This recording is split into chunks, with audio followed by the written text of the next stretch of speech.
મિત્રો, આ વિડીયો માત્ર મનોરંજન અને શૈક્ષણિક માટે બનાવવામાં આવ્યો છે. આમાં બતાવેલી વાર્તા, પાત્રો અને ઘટનાઓ કલ્પિત છે. કોઈ પણ વ્યક્તિ, સંસ્થા અથવા સમાજ સાથે તેનો સીધો કે આડકતરો સંબંધ નથી. જો કોઈ સમાનતા જણાય તો તે માત્ર સંયોગ માનવો. અમારો હેતુ માત્ર જીવન મૂલ્યો, પ્રેરણા અને સંદેશ આપવાનો છે. તો ચાલો આજની કહાની શરૂ કરીએ. તું એક ખરાબ મહિલા છે. મેં ગુસ્સામાં આવીને મારી પત્નીને રૂમમાંથી બહાર ધક્કો મારીને કાઢી મૂકી. આજે ફરીથી મારી પત્નીના શરીરમાંથી આદુ અને લસણની દુર્ગંધ આવી રહી હતી. તે મારી સામે જોઈને રડવા લાગી, પણ હું કાંઈ બોલ્યો નહીં. હું તેનાથી બિલકુલ કંટાળી ગયો હતો. થોડા સમય પછી મેં એક આધુનિક અને સુંદર યુવતી સાથે ફરી વખત લગ્ન કરી લીધા અને મારી પહેલી પત્નીને મારી માએ ઘરમાંથી કાઢી મૂકી. પણ થોડા દિવસોમાં મારી નવી પત્નીનો સ્વભાવ, તેની નખરાબાજી અને તેની માંગણીઓથી હું હેરાન થઈ ગયો. તેને ક્યારેય મારા પરિવારની કદર નહોતી. તે મારી મા સાથે વાત કરવાની તો દૂર, પણ તેને ઘરે જમવાનું પણ ભાવતું નહોતું. હવે મને સમજાતું હતું કે આધુનિક અને સુંદર દેખાતી વ્યક્તિ અંદરથી કેટલો ખાલીપો રાખી શકે છે. મારી જૂની પત્ની ભલે ગરીબ કુટુંબથી આવી હતી, પણ તેણે ક્યારેય મારી સામે કોઈ માંગણી કરી નહોતી. તે હંમેશા ઘર સંભાળતી, મારી માની સેવા કરતી અને તે દરેક નાની નાની વાતમાં ખુશ રહેતી. એક દિવસ અચાનક મને ખબર પડી કે મારી પહેલી પત્ની રસ્તા પર ભટકતી રહે છે. તેને કોઈ આશરો નથી, રહેવા માટે ઘર નથી. તે નાના નાના કામ કરીને પોતાનું ગુજરાન ચલાવે છે. આવી બધી વાત જાણીને મારા દિલની અંદર પસ્તાવો થયો, પણ મારા અહંકારને લીધે હું કંઈ કરી શક્યો નહીં. હવે તેની યાદો મને પરેશાન કરતી હતી. તેની આંખોના આંસુ આજે પણ મારી નજરે મને સામે દેખાતા હતા. પણ હવે ખૂબ જ મોડું થઈ ગયું હતું. મારી નવી પત્ની સાથે થોડા મહિનામાં જ મને સમજાઈ ગયું કે હું ખૂબ મોટી ભૂલ કરીને બેઠો છું.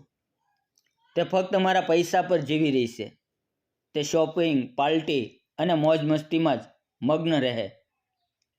ઘરમાં હવે જરા પણ શાંતિ નહોતી. રોજ ઝઘડા થતા. હું જ્યારે ઓફિસેથી થાકીને ઘરે આવતો ત્યારે મને શાંતિ નહીં, પણ તેના કડવા શબ્દો સાંભળવામાં આવતા. તેના મોઢામાંથી ક્યારેય પ્રેમ ભરેલા શબ્દો બહાર આવતા જ નહીં. એક દિવસ મારી માએ મને કહ્યું, દીકરા, તારી પહેલી પત્ની ભલે સાવ સાદી હતી, પણ આપણા ઘર માટે તે ભગવાન સમાન હતી. તે મારી ખૂબ જ સેવા કરતી અને મારું ધ્યાન રાખતી. તેને આપણે ઘરમાંથી કાઢીને સૌથી મોટી ભૂલ કરી છે. મમ્મીના શબ્દોએ મારા હૃદયને ઝંઝોળી નાખ્યું. મને સમજાઈ ગયું કે સાચું સુખ સૌંદર્યમાં નથી, પણ સમજણ અને સાદગીમાં છે. થોડા સમયમાં જ મારી બીજી પત્નીએ મારી બચાવેલી ધન દોલત મોજ મસ્તી કરવામાં ઉડાડી નાખી.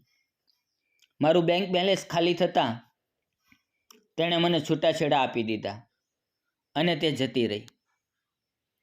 હવે મારી પાસે ઘર નહોતું, પરિવાર નહોતો અને પત્ની પણ નહોતી. માત્ર એકાંતને પસ્તાવો જ હતો. હું દરરોજ રસ્તાઓ પર મારી પહેલી પત્નીને શોધતો રહ્યો.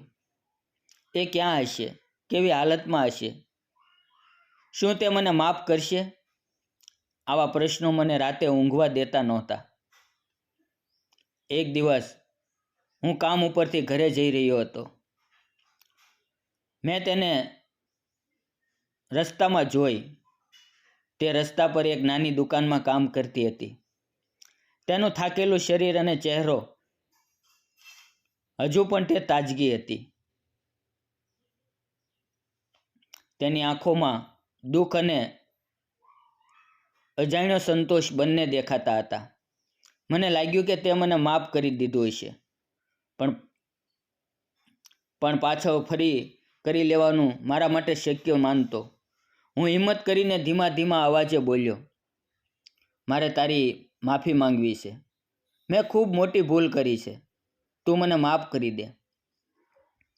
તે થોડીવાર માટે શાંતિથી ઊભી રહી અને પછી બોલી, હું તમને દોષ નથી આપતી.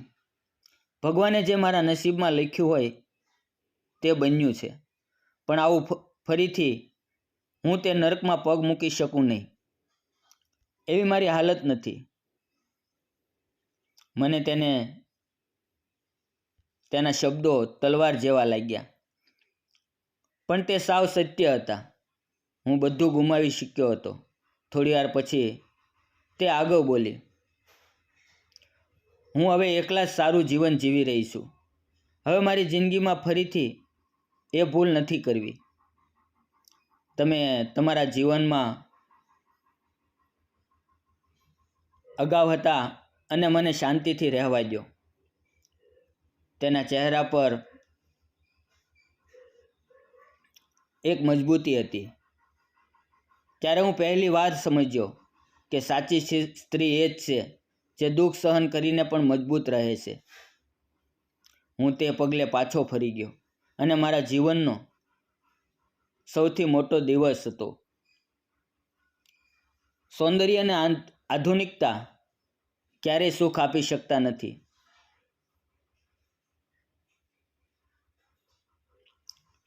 જીવન માત્ર પ્રેમ, સહનશીલતા અને સમર્પણમાં જ છે.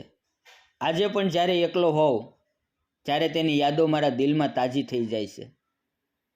મિત્રો, વાર્તા પસંદ આવી હોય તો વિડીયોને લાઈક, ચેનલને સબસ્ક્રાઈબ જરૂર કરજો. ફરી મળશું આવતીકાલે એક નવી વાર્તામાં. ત્યાં સુધી આવજો. વિડીયો જોવા બદલ આપ સૌ ગુજરાતી મિત્રોનો ખૂબ ખૂબ ધન્યવાદ. ફરી મળશું આવતીકાલે. ત્યાં સુધી આવજો મિત્રો.